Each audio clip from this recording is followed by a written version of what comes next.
그래서 그리고 나서 얘한테 전화한 거지 박사부한테. 그치, 너 나 좀 그치. 만나자. 그래서 나랑 헤어진 거야. 왜 저래? 그리고 나서 얘한테 전화한 거지 박사부한테. 그치, 너 나 좀 그치. 만나자. 그래서 나랑 헤어진 거야. 왜 저래? 그래서 왜 저래?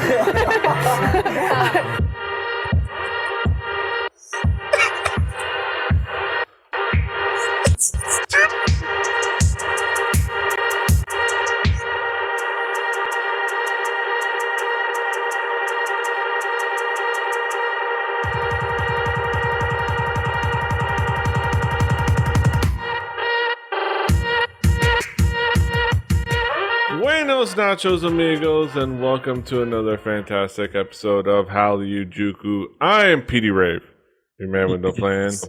Here with me, as always, is my buddy Brandon Cooper, aka King Kaz. How you doing, Kaz? What's up? How are you? How are things? Yes, I am good. We are good. We are gathered once again to talk about East Asian pop culture, as we gon' finna do every week. I don't know where that came from. I'm sorry.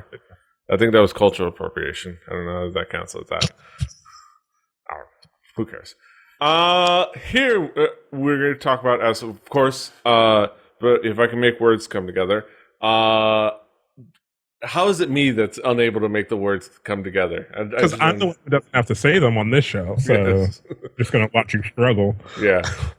We talk about what's new in the beginning of every episode. So, Kaz, what's new? What's new this week? You know what? For this week, it is straight what's new in music. So I got excited. I don't know how I missed this. I didn't miss it. I just forgot to add it to the show. But Jay Park has been putting out some new music in the past couple months. And this one I kind of thoroughly enjoyed because it was Jay Park. It's called Sex Trip. It's produced by his homeboy Gray, or just Gray because that's his name. I don't know why I added all those other G's and R's. Yes. But yeah, so it's a straight R&B track from Jay Park. This is within his wheelhouse. This is what he does. This is what he knows best. After he left 2 p.m., you know, this is the thing that made Jay Park Jay Park. And I don't know. Me and Petey always talk about loving something. You hate it, but you still have this love for it, and you love to hate it. Yes. I just kind of like this. Overall, it's a really quality track. I think it's just a really cool R&B song. Jay Park just decided to make banging music to bang out to. It's just straight up. It was like, I guess he knew he saw a lack of banging bangers, out there, and decided to make one of his own, especially a lack of ones in K-pop. Overall, this is actually a cool track. I have, we love Jay Park for a myriad of reasons. One of them because he's ridiculous sometimes. And he is, and like I've said before, he basically occupies the same niche as Chris Brown, except he doesn't beat women. So, plus. I also want to mention something else. Is this track is all in English? Yeah, all in English. I think there was another track that he put out that was like a rap song that was all in English. So it's like, I think it's just because he's trying to make it. He's trying to weasel his way into the American scene so he can go to a real market, I imagine. And like I said, hopefully we can facilitate that. Like I said, fulfill my hopes and dreams of replacing Chris Brown with Jay Park. I'm going to bring that up every single time. We can do that. That would be a beautiful thing. We'd be a net positive. I also realized, right? We've talked about this we talked about this after last season, and there was a very specific song that was going to be our theme for the weekend, which was a 2NE1 song. Yeah. Now this definitely we need something a little more hype for our weekend, and I'm kind of thinking maybe Ice Cream Sandwich or maybe those new Big Bang songs. Yes. could be our Baby. theme for then. Baby. Because we need something ridiculous. Yes. But yeah, no, moving on with things. I want to bring up one cool thing because on deep reviews on Asian Junkie, they pretty much said the same thing.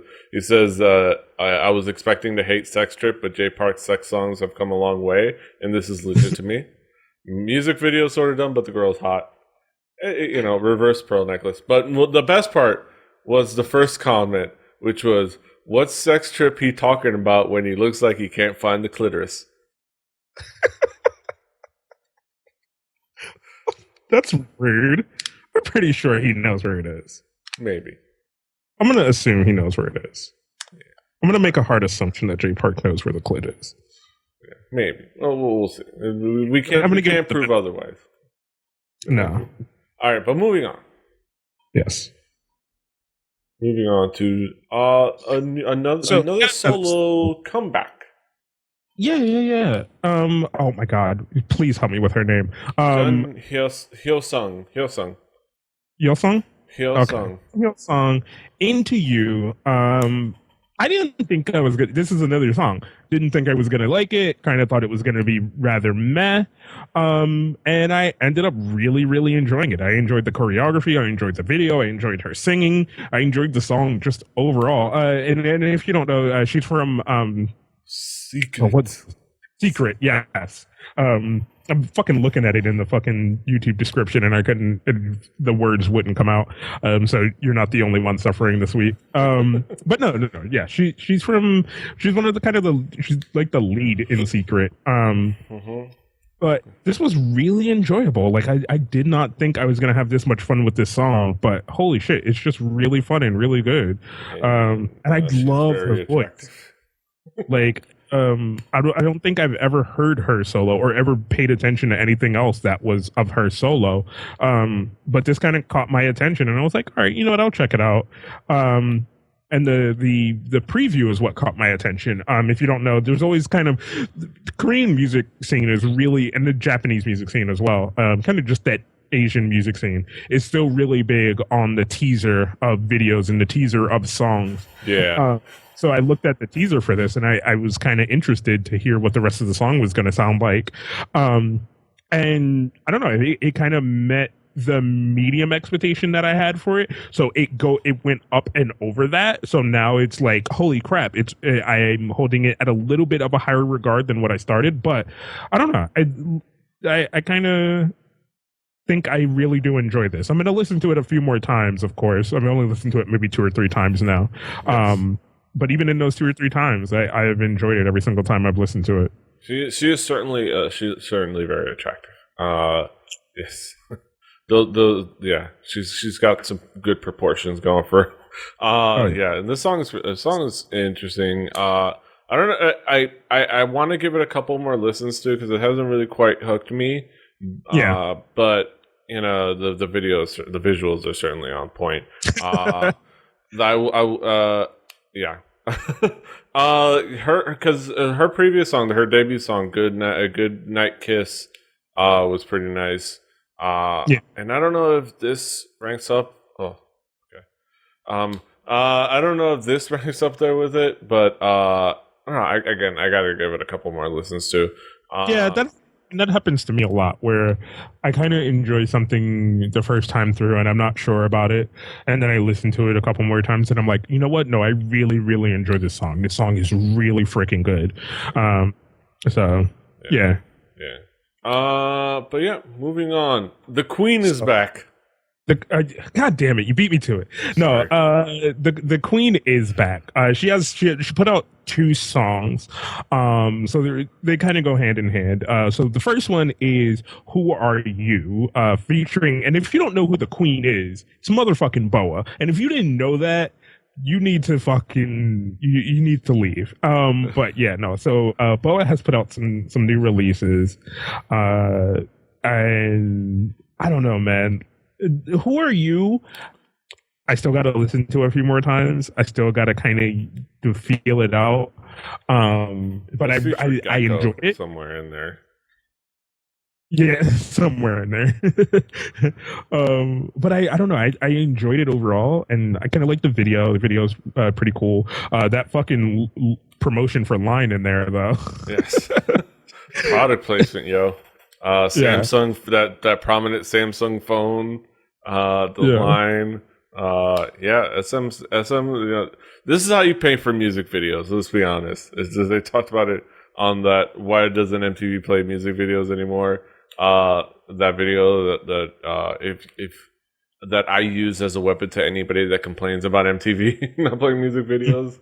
They go like, you know that thing? Oh, and the level headphones, the Samsung level headphones, which hey, I imagine is familiar to EXO fans who watched that "Call Me Maybe" video. No, "Call Me Baby" video. The level headphones. This is how you make money from music videos. Product placement. I mean, but other than that, like usually we kind of bitch about the product placement in some videos when it's really, really right in your face, and there are parts of this where it's kind of in your face, but at the same time, it's SM and it's fucking BoA. I don't put that on BoA. I put that on SM, but it's a BoA song, and it was like kind of that like little bit of what you want because you're like, oh, here's a BoA song, and you're like, oh, fucking BoA, and you're like, oh, okay. But then here's my thing, right? You get to Kiss My Lips. Yeah. That's a motherfucker. That's a Who Are You was a pre-release track for one thing. Yeah. And then now we get Kiss My Lips, the proper comeback track. Oh yeah. Because this is a fucking BoA song. Like, I enjoyed this from the time it starts to the time it's over. I fucking love this song. Because it is so it is BoA. You know what I'm saying? Like, this is specifically her style. This is her type of beat. This is how she likes to sing, you know, or this is the most that we usually get out of her in other tracks that are really popular from her, you know. So I enjoyed the fuck out of this. Yeah. It is that more familiar feel and sound, especially for the video and the song. You got that it's pretty good choreography too. Really good choreography in there. Mm-hmm.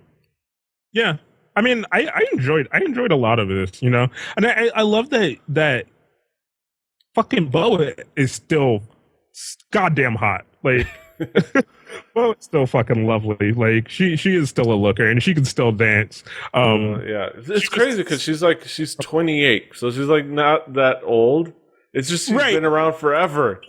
Think about it, right? Is that BoA's been around forever, so I just have it in my mind that BoA is older, you know, but she's not, you know, but she still has such a command of everything for somebody at her age, you know, like she has so much more command than you would think, you know, but it's also she's been out of it for a while too, you know, so I didn't. She's been in Japan basically this whole time. Like, I imagine her Korean was like, she was coming back, it's like her Korean must have been gotten you could imagine her Korean getting rusty at some point because like she's been in Japan for so long, just because she's one of those stars that has bank value in Japan, like TVXQ still has, and apparently Kara still has, because Kara was #1 in freaking on the Oricon charts with their last song, which I'll talk about it. It's on my list, but yeah. But yeah, BoA coming back to Korea, coming back to kind of like make her presence felt. Yeah, this song I gotta listen, like, again, like the, you know, song. I gotta listen to it a couple of times. It did. Yeah. It did draw some interest. There was a lot to like.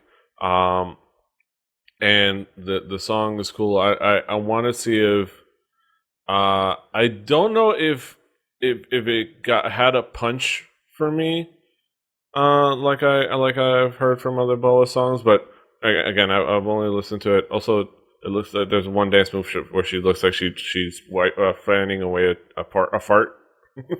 It's just like real quick. She's trying to be sneaky about it.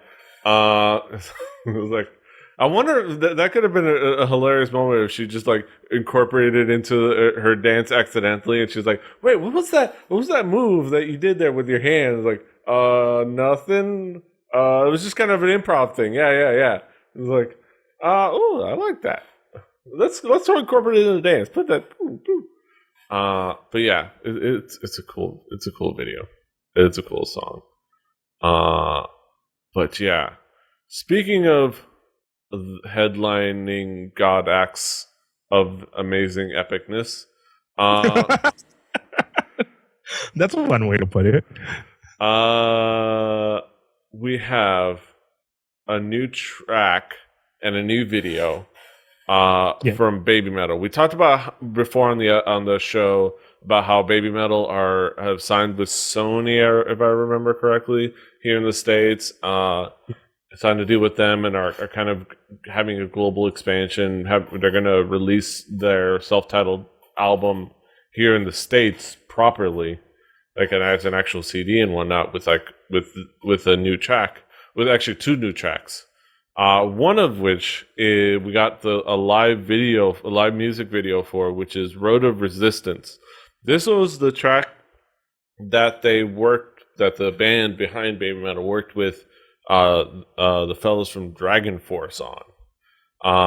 And you can definitely hear it in a couple of points in the song. It's like if you happen to have already heard this BABYMETAL song and you heard, man, that kind of sounds like Dragon Force in here and there, and that little lick right there, like there's a reason. They worked with Dragon Force on this track. So Road of Resistance. This video is just awesome. Well, it's also a performance. This performance is awesome. Like it's the track is cool, the music's cool, the fact that you can see the band a lot better than you used to be able to is awesome. Yeah. The crowd is cool. Just kind of the stage work is really cool. Sue Metal is turning into quite a charismatic front woman. Yeah, like her facial expressions at some points in this are just menacing and amazing. I kind of skipped around in it, and you did tell me I need to watch the whole thing, and at some point I will sit and watch the whole thing. But from what I skipped around in, like you could, she's starting to like get like what to do with her eyes and what to do with her face and a lot of it, whereas kind of the other 2 girls are still kind of cutesy, but you're also starting to be able to pay attention more to their backup vocals that they're providing for her, like whereas before they just kind of seemed like they were there, and they were just screaming. But it is definitely becoming a more cohesive thing with this whole thing, Yeah. like it's starting to present itself a lot better. Yeah, like there's so many cool things, like her hand thing. Almost, I don't know if it was meant to do what I think it's meant to do, but to signal the parting of the pit. All right, everybody, separate. And then when the music hits, you know what time it is, and they just all start circulating. And the way they cut the camera to the pit is so beautiful. Like, to capture that moment, because that's such an important moment in metal, and the song works really well. The choreography works really well in the song, and for the performance. Sue Metal's vocals are really growing as far as like quality metal vocals, which I think is one of the key things for BABYMETAL in the next few years. So, because at some point, like, the novelty of BABYMETAL is gonna kind of fade. And if somehow they gradually form into just a quality metal band with Sue Metal as just a really good metal vocalist, as she kind of grows and matures, that would leave them in a better position, because they're certainly impressing at metal events and impressing metal crowds. So if they're just more evolve into a quality metal band, that might leave them in a really good position. I think so too. Yeah. What else do you think, Kat? I agree with that. Like the more they do this, the more they let it be creative. The less and then the more they leave the rap parts out of it. I think will be better overall. Like with just a quality product. Like. And I think that's what everybody wants. And I think that's what everybody sees. And I think that's what everybody believes that they're already getting. But I think the better it gets, the more that it grows, the more that they let the band shine. It takes away the novelty and just makes it a good quality product. Yeah. And so many cool moments. Like the crowd was awesome. Like the crowd participation part where everybody's singing along, and then like then they drop the music and it's just the crowd, and then they come back in and they finish the song. It's just everything is just so awesome. Everything is awesome. Everything is great when you're part of a team, and that team is Baby Metal. They're also up for the UK metal UK. I think it was like Metal Gods thing. Yeah.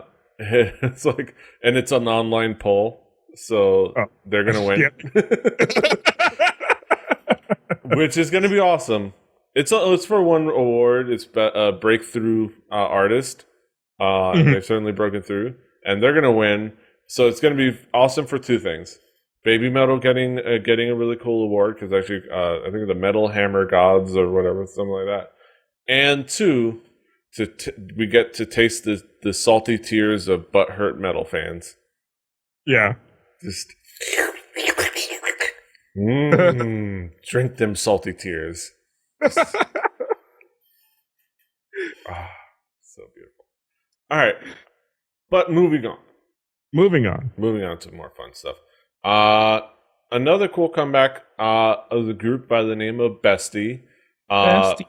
For some, known by some as the group that used to be 3/4 of it used to be in EXID, but a group that we've talked about before, and we talked about their songs before, and that we liked them. And they came back with their song "Excuse Me," and I think overall it was I thought it was a really cool, impressive track. Like it had I think on Reddit they kind of summed it out. It's like they had ass, brass, and sass. What? No. Yeah. Okay. Yeah. But all and they meant that in a good way, because it worked really well. It was super confident. It had a really cool punch to like the instrumentals. The brassy parts worked really well. The video was fun and cute, and like the fact that it was like a super cutesy version of They Live.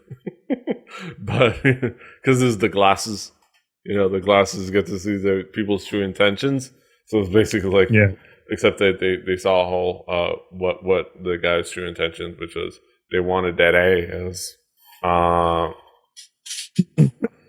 a nice little cameo by Not Heechul. The guy that basically the guy that you swear is Heechul, but he's not. He's the other one. I will say there's a couple things about this video, right? I like the colorfulness of it. I love colorful videos, right? And I also enjoyed the choreography a lot. I thought it was kind of fun and interesting, just kind of overall. The song is kind of okay. I enjoy it. But there's nothing super special about it, Yeah.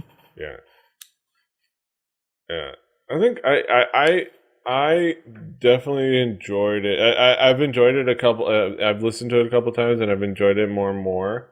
Yeah, I think the main thing that catches me is kind of how punchy and how sassy it is. Even the raps are the rapping is super fun, and overall it's just like super fun and catchy and fun and sassy and braggadocious and like. I like it. Them booty shorts.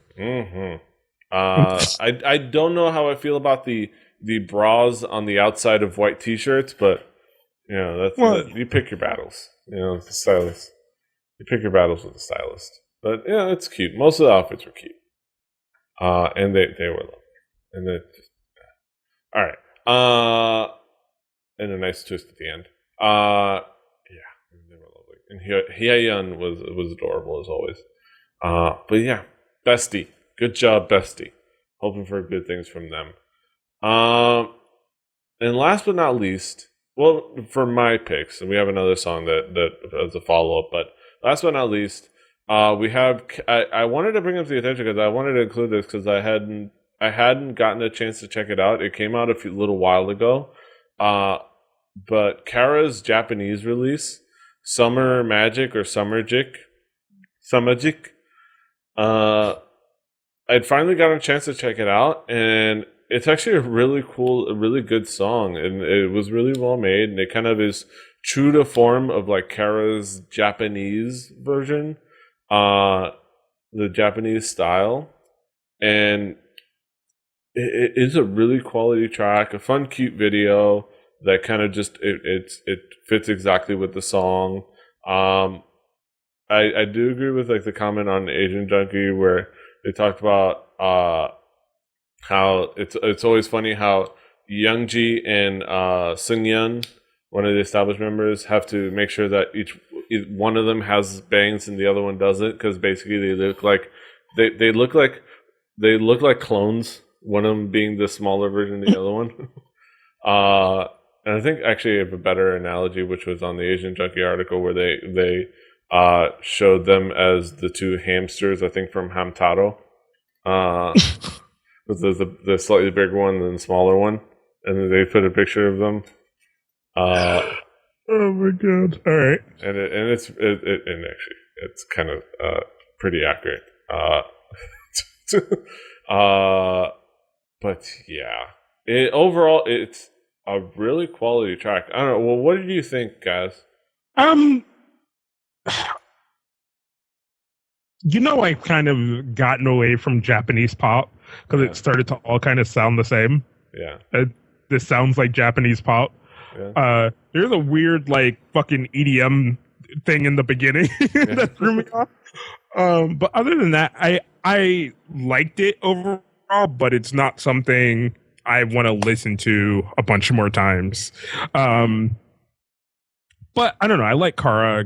I like their style, and there is some of their style in this, but it is very like styled towards the Japanese audience and how the Japanese audience listens to female pop music. Yeah.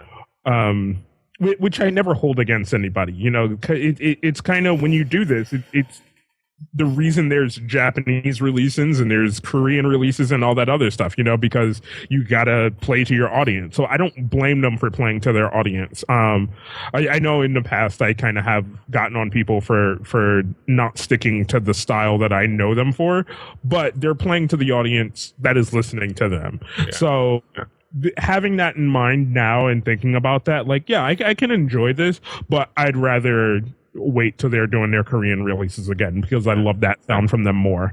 Yeah, definitely understandable. Also, I linked to you the article where they showed the picture. And I want you to enjoy that. It's somewhere. It's at the bottom of the article. I'll get to it. I'll get to it. But yeah, it's definitely a different sound. And it definitely is more indicative of the J-pop sound. But I definitely liked it.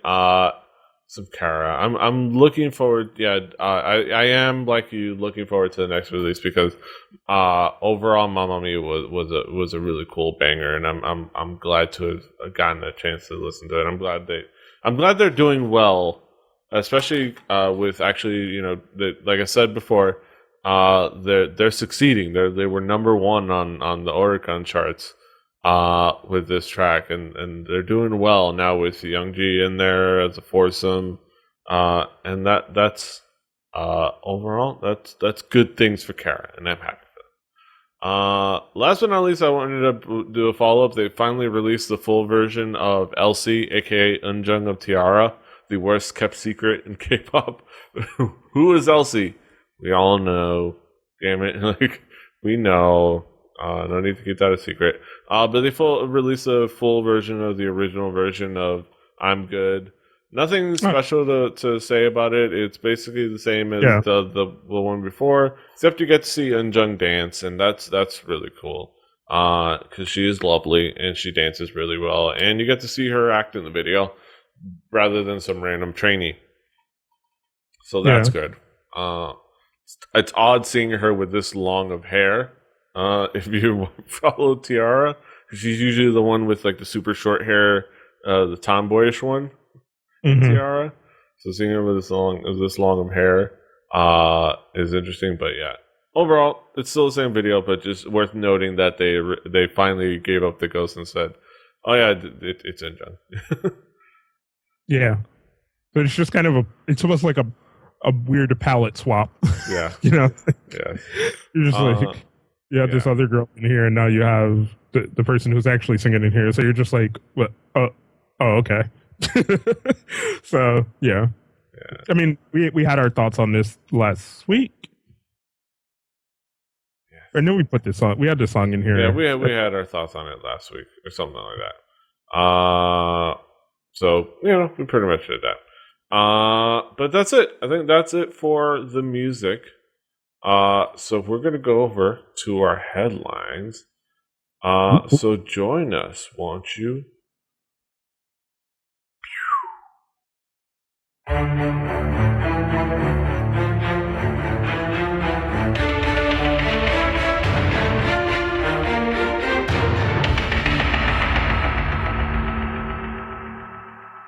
Howdy, and welcome back to our headlines, where we talk about some of the topical topics and interesting headlines that caught my attention throughout the week and discuss them.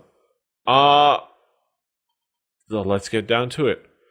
10-year-old girl writes poem about cannibalizing mom. Is the hero Korea needs. I love this headline from Asian Junkie. A 10-year-old girl has made news in Korea for writing an epic poem about cannibalizing her mom because she doesn't want to go to the hagwon, or if you don't know what a hagwon is, it's basically like after school private school for cramming. Basically, it's the reason why you keep hearing about. If you ever watch dramas and wonder why high school kids are wandering around late at night, it's because they're just coming home from school at 10 o'clock at night. Because they go to school, and then they go to school. Yep. And then they go to school, and then they come home at 10 o'clock at night. There's a lot of debates. So this one it's called "On a Day You Don't Want to Go to Hagwon," and it's how IATFB says it's so fucking metal, dude. When you don't want to go to Hagwon like this. Chew and eat your mom, boil and eat her, bake and eat her, spoon her eyeballs and eat them, pick out all her teeth, tear her hair out, turn her into lean meat and eat as soup. If she sheds tears, lick them up, eat her heart last, so it's the most painful. I'm going to say she has a future writing for Death Clock.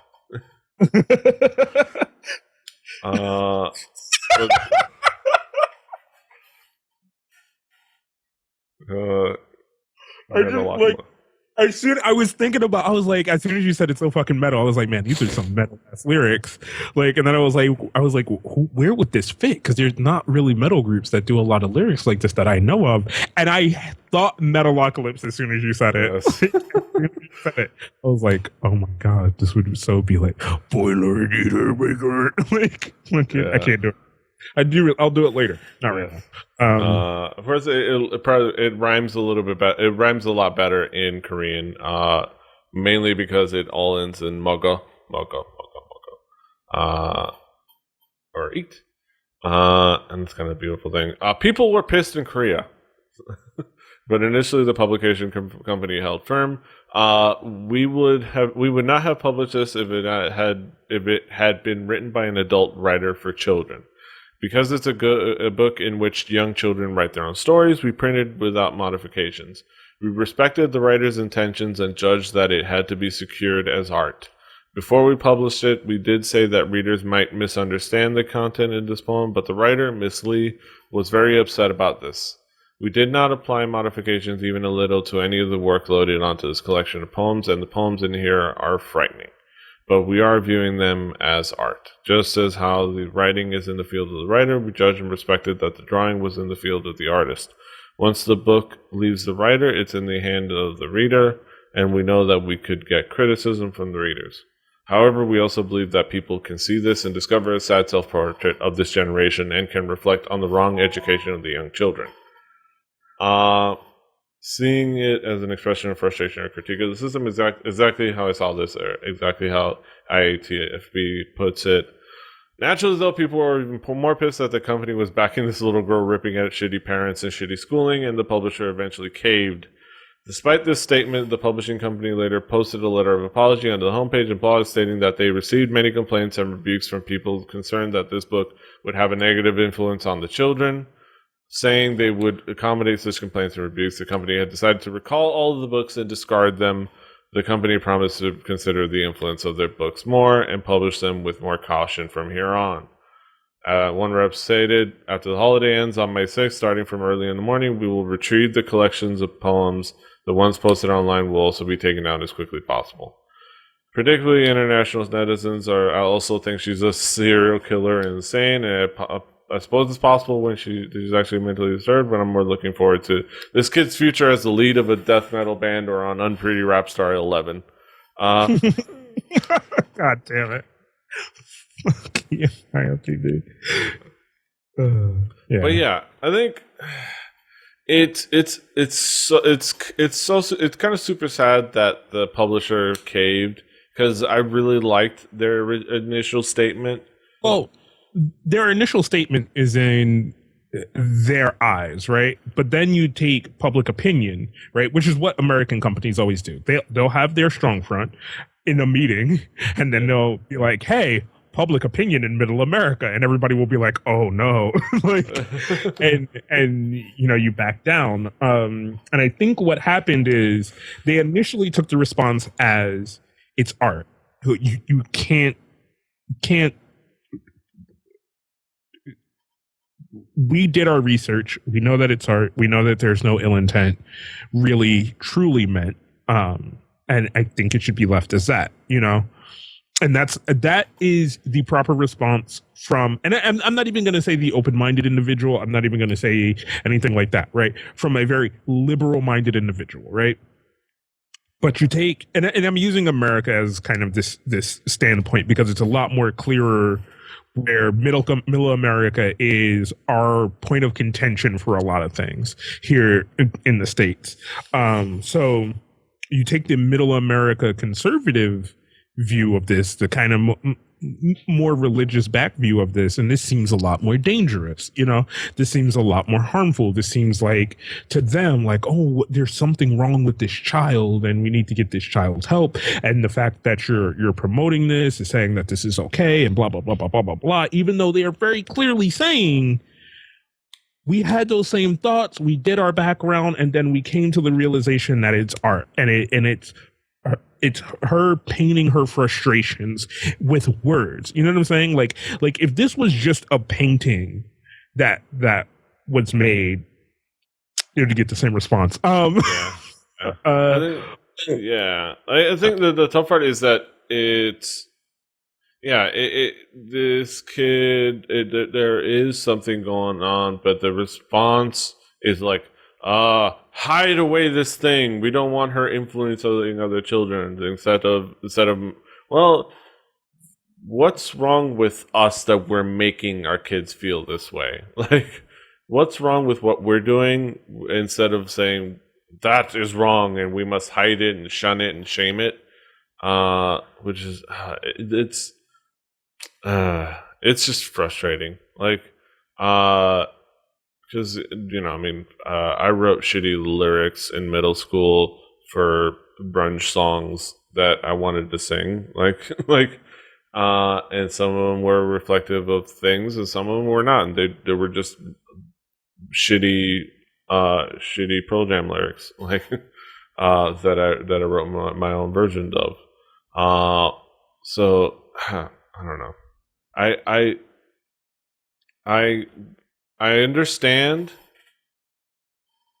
I don't know. I guess I understand how it happened. I wish I wish they could have backed.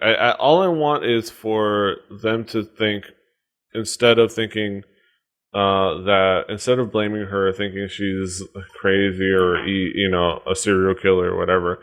I wish this would be the first, maybe it can be the first stone thrown into challenging the status quo in some way. Because especially with everything that I hear about, about the cram schools, about hagwons, and about how Korean kids or Asian kids in general are put in school, and how they're pressured, and how they, and whether that's even effective. Like, they're kind of drilled. They're kind of drilled and trained to pass tests and shit, and get good grades and pass tests, which is something that it happens in some places here, but and that's something that we also have to figure out here in the American education system, and it's like what works and what doesn't work, and what works for the kids more than anything. And I do like the article has damn, it's good to be a gangster with the movie Office Space. Yes. On it. Yeah, it's yeah. Yeah. What else? Yeah. Some good comments too about people with some experience, with kids. Too metal. This is 10-year-old. Is 10 years old. Too old to be drafted into baby metal. No. Yeah. Hopefully, I'm hoping this becomes kind of a clarion call and maybe an eye opener. Let's move on to the next headline. X-Trax member No In-moo sues SM Entertainment over 17-year slave contract. Case could set precedent. Yeah, 17 years. Which if you're a K-pop fan, they're thinking, only 17 years? Right. You're thinking SM Entertainment is like, really, just 17? Man, it doesn't seem that bad. So SM Entertainment is collecting lawsuits like it's their hobby recently. Former Trax drummer No In-moo adds to their woes, suing the company over an alleged slave contract of 17 years and a broadcast ban. Minu's legal reps, JC Partners, filed the suit in Seoul Central District Court and with the Fair Trade Commission. Before No In-moo debuted, he ended up signing a contract spanning 17 years as a result of SM Entertainment's unilateral terms of contract extension, where they just like, oh yeah, it's just gonna keep going. It's just it's gonna keep going. I mean, do you think? All right, so let's say at best, right? He wins. What precedent do you think this could set? Like, do you think we're gonna get legitimate contracts, legitimate money starting to be put in these people's pockets and things like that? Like, do you think anything would ever actually change? Yeah, this is tough. I don't know. I think at the end of the article, it goes through kind of a couple of back and forths, a little bit of information about Trax and him and his contract and whatnot. It's been 6 years since he left the company, so why file now? It goes to show how wrong No In-moo must feel to go to court with a huge management agency like SM over a contract that is already over.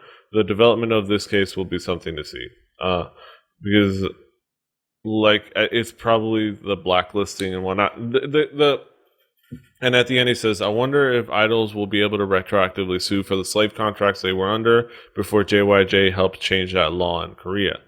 That would make this a lot more interesting, as it would open up a can of worms and set a precedent for everyone else who were under companies over the years.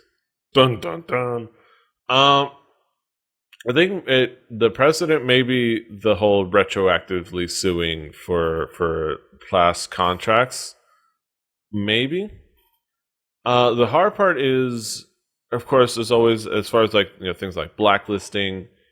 How do you enforce that? Or is that about, if it's about, all right, it sets a precedent for suing for damages over blacklisting, like we all know JYJ is experiencing from SM. I don't know. What impression does this info do these possibilities give you? All I really think is it has to be that he wins, right? It has to be that he wins, and we have to see what comes of it from there. You know, and other than that, it either sets one precedent where, okay, you can't have a 17-year contract. Cool. All right, we'll have 10-year contracts. You know, we that one was already solved, like I said, with JYJ. JYJ set the precedent and got the child laws changed. You can't have more than a 7-year contract now. Right. And of course, the people are already working around that with, you know, clandestine contract renewals. You know. But that's already been established. But yeah, I don't know. I don't know if you had more to say, Cass. I don't know. I just feel like it's all the media press and all this stuff going on, and we're still not really getting anywhere. We're still not changing anything. So until I see something more definitive, I don't know. It just doesn't really do anything, you know? Yeah. It just is another lawsuit with this person that is going to die in the media buzz later because something even crazier with someone else is going to happen, you know? And it seems like these companies aren't really suffering from the minor fines and things that are happening to them. So, yeah. I don't know. Until something definitive happens is like, I care and I want something to happen, but until something definitive happens, like, I don't know what's going to happen. Yeah. I don't know. I agree. Hopefully we'll have to see what happens. It's a wait and see thing with this, so we'll have to see what happens with that. But for now, let's move on. We're gonna enter the spoiler zone. So if you don't want to be spoiled on by some rumors, because this is mostly just kind of rumors or information gathered from the internet, on Show Me the Money 4 again. We don't want to be spoiled. This time for reals, not a joke article. This time we actually have some information about people who have passed. Not mind blowing stuff, but you know, just in case you want to be surprised by Mino passing into Show Me the Money 4. Oops, sorry. Yeah, he passed. Surprise. If you don't want to be spoiled on the rest, you can fast forward a little bit. Spoiler. This is a Reddit post. Rappers who passed today's Show Me the Money 4 auditions. A Redditor has been he started gathering some info from Sundays, because this was this past Sunday. Yesterday from when we're recording this. If you're watching it later, it was this past Sunday. The auditions were held, a total of 6,000 contestants auditioned compared to 4,000 last year. The judges were there until 2 a.m. Rappers who passed will receive... Initially, they said that they would receive cash that has Bobby's face on it, which I thought was the best thing ever. But apparently, they actually got a golden Show Me the Money chain. Yeah, which is what they got last time. Yeah. I still want... Because there's pictures of the cash with Bobby's face on it. I wonder what it's there for. It didn't show on the thing, but it's amazing. But let's see. All right, so try to reposition things so people can see them. What? Dang it! All right, no, I don't want to snap it. I don't want to snap it full screen Windows. All right, so let's look at. Right, there are two names on here that I'm not surprised have a check mark next to them. That's Juwani and Mino. Yeah, Juhan and Mino, yeah. So I'm not surprised about those. The One Punch one, maybe it's just Punch or One, because I know there's the two guys. I don't know if they both passed or if it was just One or Punch. Well, it says the name. The article is a little fucked up when you look at it. So it's J1 One Punch. Yeah, this is all okay. So it's out. All right, so yeah, so there's a lot of there's a lot of names. So let's kind of look at the list. So they mentioned the judges. The judges for the season are going to be 4 pairs of judges: Zico and Palo Alto, Jinu Shan and Tableau. So I guess that's a trio. J Park and Loco. I guess the AOMG team, and then Verbal Jint and Sani. Which the brand new music. Yeah, brand new music. So rappers, that's also how they did it last year. Is everybody was paired up with people. So last year it was Sani and Swings, Tableau, and can't think of his name. And the only person who was by themselves was the other like long-standing rapper there. Yeah. Was it Master Wu? Tableau and Master Wu? Yeah, Tableau and Master Wu, and then YT. Oh goddamn, I can't think of his name. I think it's like YTMB. Oh no, that's somebody else. YT Cracker. We're getting nerdcore up in. But it's people have passed and a couple of notable eliminations. Well, mainly one big notable elimination was Crucial Star, who's well known kind of as being an underground rapper who was apparently did not pass. The explanation: it is true that I auditioned for Show Me the Money 4 years ago. I quietly applied because I had wanted to challenge myself, but because I was nervous and forgot my lyrics, I was eliminated. But in the end, I was able to rap a verse I prepared for start to finish, so I don't have any regrets. I applied to at least slightly overcome my fear of cameras and wanted to prove I could do it to myself. I cheer on all the contestants who passed the audition. So apparently, it just kind of he forgot the lyrics. But go through the list. P-Type passed, of course. Basic, And Up, Hanhei, Yano of Top Dog. I've heard of Yano. They found a picture with his chain. Kiddo of Top Dog. Micro Dot, Juhan, Buffy, underground rapper, did not pass. Ravi of Vix passed. Mino, Juicy of Evil, or I guess formerly, I don't know. Who knows if Evil is still there? Apparently, the fan of Juicy's fan site says she passed.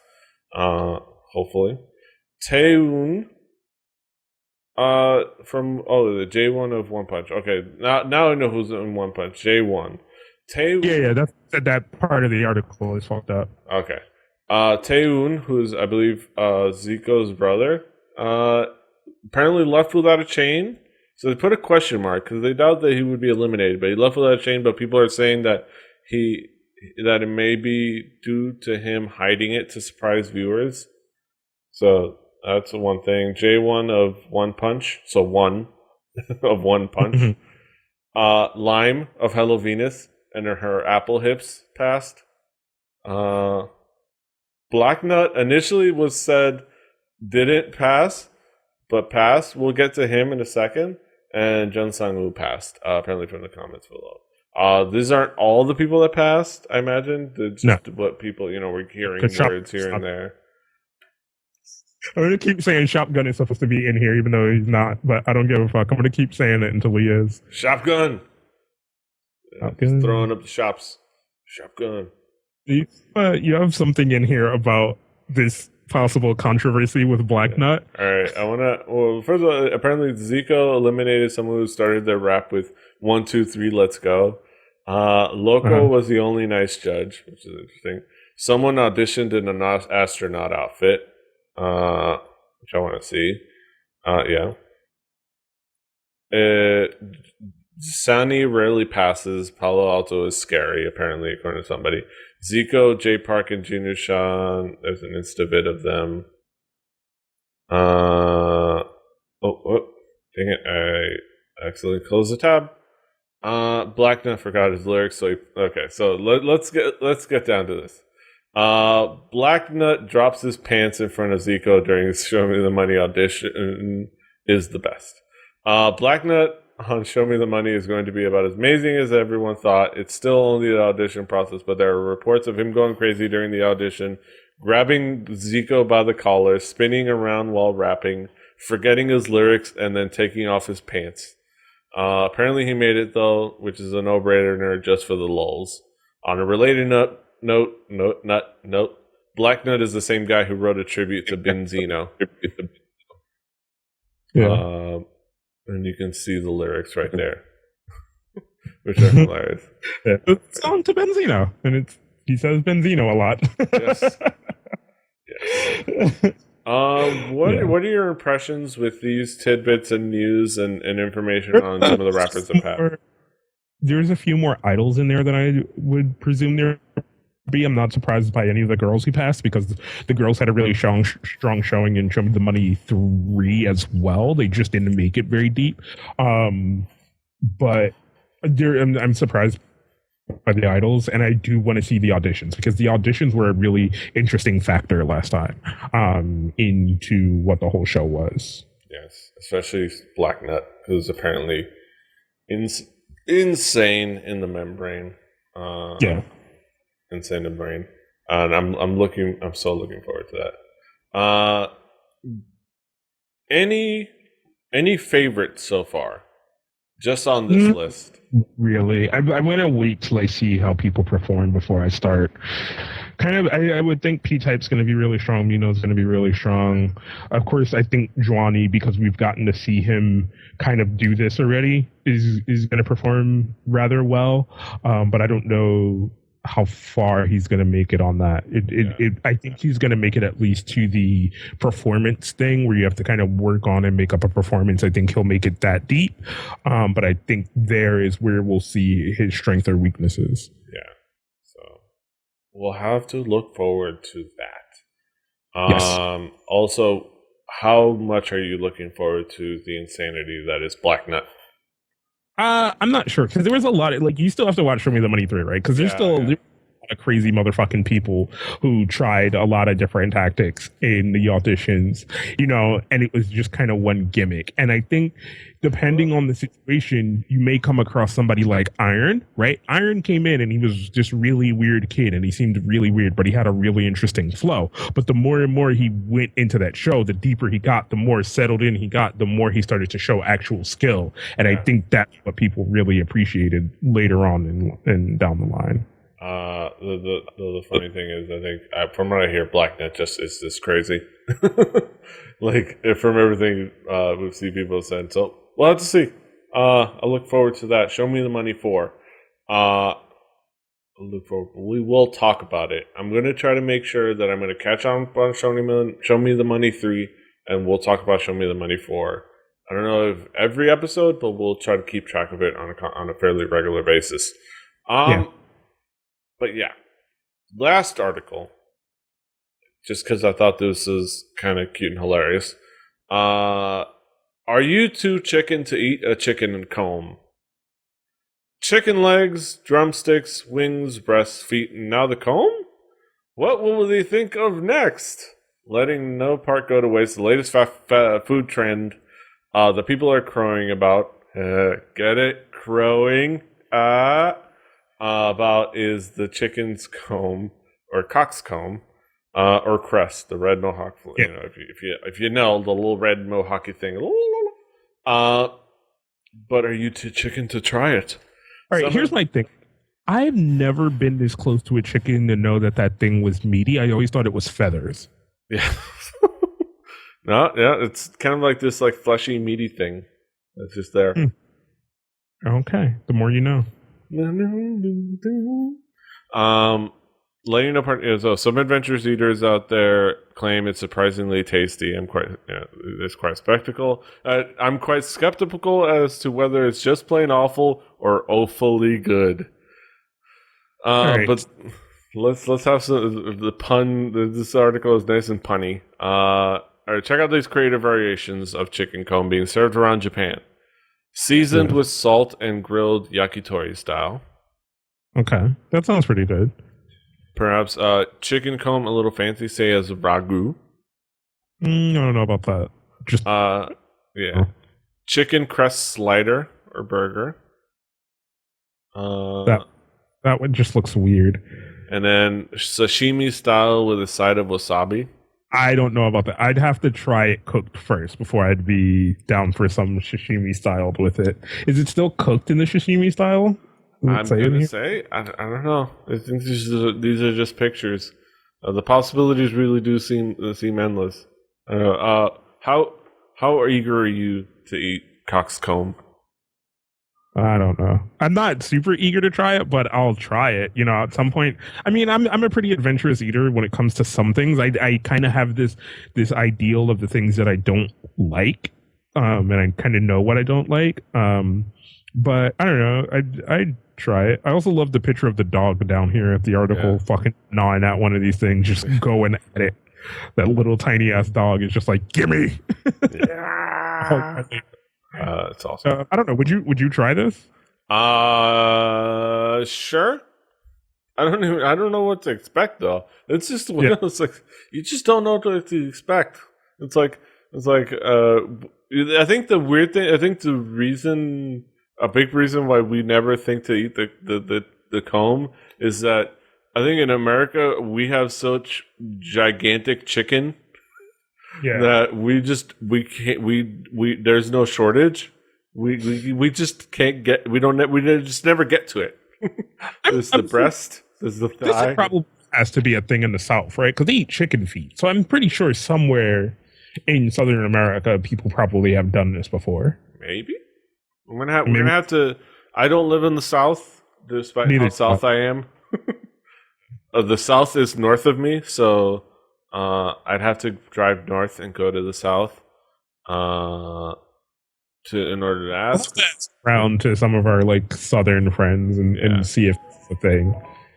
But yeah, I'm intrigued. If y'all have tried it or are going to try it, let us know. Let us know in the comments. That's also going to be the great way for us to know if any of y'all watched all the way to this part of the episode. Let us know. Have you tried cockscomb? Correct me, and then you correct me, and then you're done. Yes. Seems to be people's favorite thing. Yes. Let us know. Have you tried cockscomb? Will you try cockscomb? Are you annoyed by me continuously trying to fit in as many instances of saying cockscomb? Cockscomb. Let us know in the comments. Call to action. That's it. That's our last headline.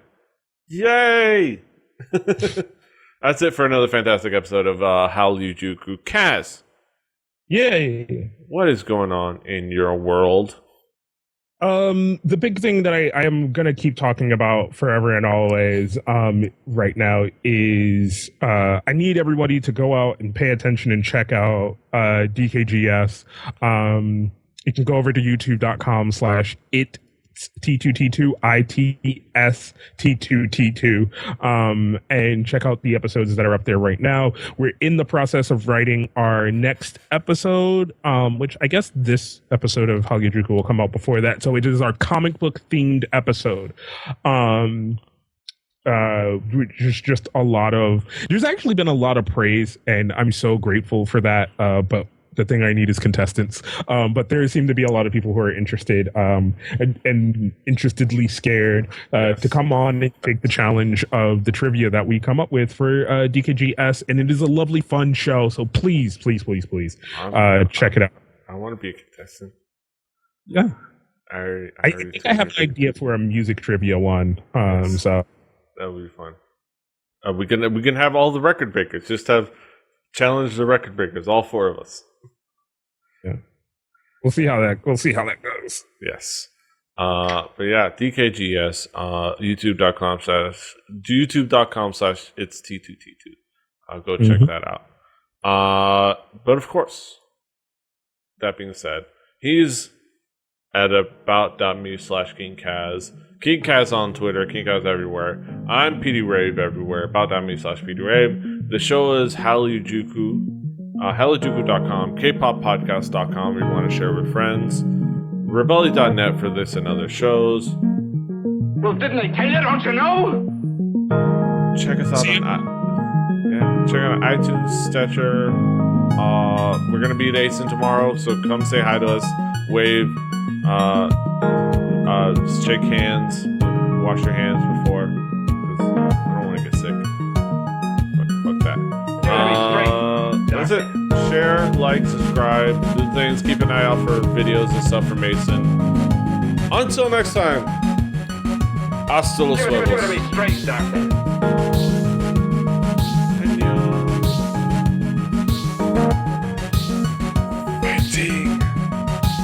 Why, I think you're crazy.